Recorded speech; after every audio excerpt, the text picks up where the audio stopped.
Welcome to Buzz on Veterans. I'm Chris Budihas, your host. This segment is brought to you by Operation Barnabas. What we're doing here today is we're going to talk about veterans in our community and what they did in their military service, and more importantly, what they're doing in their post-military career. So today in the studio, we have Dr. Frank Kalis from CACI International. Hi. Sir, good to have you in here today. Thank you very much for inviting me. No, I appreciate it. Thank you for your service. So can you tell us about where you're from, what you do in the military, and what you're doing in your post-military career? Well, I was born in Connecticut, Yep. lived in Florida, then lived back in Connecticut, and then moved out to Albuquerque. And so I call Albuquerque, New Mexico, my home. Beautiful place. But my relatives get a little bit excited about that. But that's the way it is. And I was an accounting and finance major as a bachelor's, and I worked for a public accounting firm. Okay. And I did that putting myself through school in part because I had a Navy scholarship. And that accounting background really helped a lot. Yes, sir. In fact, I was working for the firm while I was on active duty in Los Angeles. Oh, wow. And wound up over in Capitol Records doing recordings sessions because the accounting firm kept track of the royalties. Wow. And so that's what I did at night. You know, I'd come back to the ship and was like, "You're dragging this morning, Kalis." Well, yes. But Lou Rawls was wonderful, and he had a great buffet. Yeah. So, and then I went into submarines, because that's really why I went into the Navy. I was just enthralled with submarines and the silent service things. Yeah. And so I spent time in there. I was on a attack submarine and then a FBM submarine. Yep. As well as a destroyer in the middle of all of that. Wow. And then came ashore, wound up in Vietnam, then in London. I was a base rights negotiator in London for several years. And then came back, taught at the Naval War College for 5 years. Okay. And then went to the Philippines. And I was the planning officer at Naval Supply Depot Subic. Okay. And then from there, I came back and spent 12 years in Washington with in the middle of it, I went to sea for 2 years on the battleship Iowa. Okay. Yeah. It's probably one of its last cruises, I imagine. No, actually, it was the second. It was, I was there from 85 to 87. Okay. And she made her last cruise in the late 90s. That's right. Or late 80s, rather. Yeah, for the storm. Yeah. So that was Fantasy Island every day. It was just really wonderful. So from that great career that lasted a couple of decades to your post-military career, how did you take a look? Like, what did you want to do as you came out of the Navy, and what was that? What was that journey look? What did it look like? That was an interesting journey. One of the things that I discovered, at least from my perspective, was that everybody's journey is different. Right. Everybody's journey is tailored to them, and the people that have a hard time are trying to tailor their journey to the other people. Right.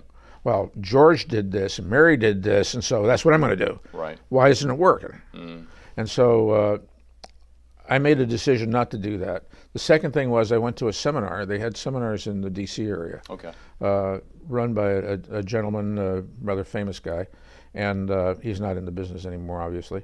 And so I learned a lot from that. And then I was in the office one day, and I got a phone call from an officer in the Supply Corps, a 3-star of all things. And he said, "Have you ever been to Savannah?" And I said, "No." And he said, "Would you like to?" And I said, "Well, I could." And he said, "Well, you're going to be working for your old boss from NAVC." I'm like, really? And so that's how I got to Intermarine USA in Savannah. Okay. Was through networking and the word of mouth. Yeah. And I was there for a year and a half.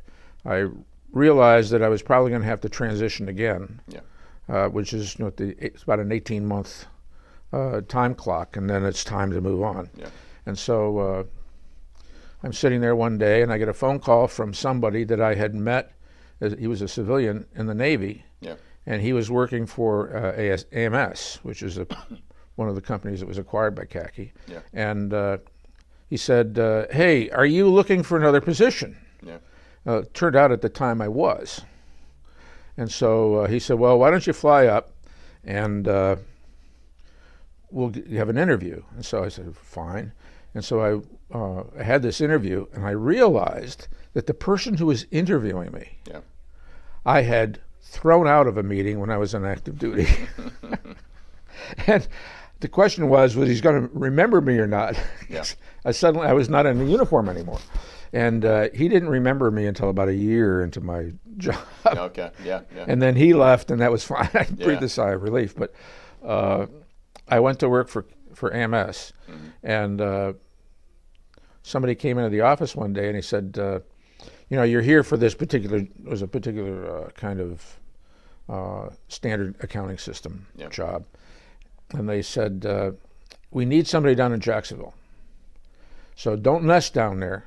You'll be on per diem, and you can't stay longer than 1 year. Right. This was January of 1995. I've been here ever since. The whole time.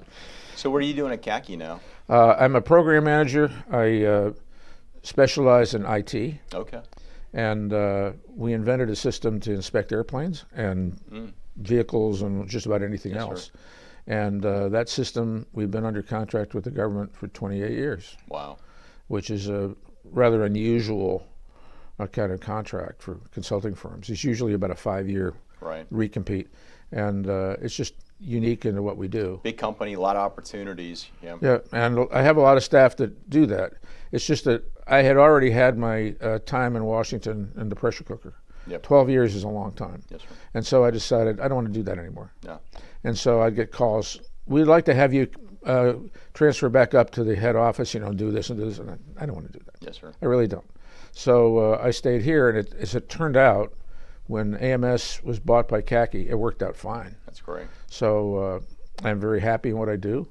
I lecture on the subject, not as much these days as I did before. I was going to London again, twice a month rather, and then I was down to twice a year.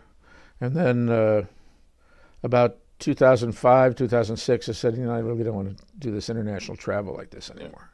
So I dropped that off, and I let the staff do it. If there's going to be a lot of traveling. And I've got staff literally all over the country. That's great. From Murrieta, California, which is a suburb of LA, through Texas up into Minnesota and Norfolk. So everything is really fine. I have great staff. Thank you for your service, and thank you for what you're doing. It's been quite the journey, right? As they say, life's a journey, and you've definitely done a lot of things. And obviously your military service has informed what you've done. And great point you made earlier, during the interview, and then off camera was, it's up to you to pick your own adventure. Don't have to do what everybody else is doing, but be happy. Especially if you retire from the military, you got some options, specifically because you got a pension in many cases. So thanks for what you're doing with CACI and your employees. I'm no doubt you're mentoring and bringing them along and making them better along the way. So thanks again, sir. Thank you, Chris. Thanks for inviting me. Yes, sir. So thanks to Operation Barnabas for sponsoring today's episode. Go check them out at OperationBarnabas.com. They are literally helping veterans get back on their feet. If you feel compelled, I'd ask you not to have that cappuccino on Monday, but maybe take that $5 and give it to Operation Barnabas for all the good work they're doing with our veteran community. We'll see you at the next episode.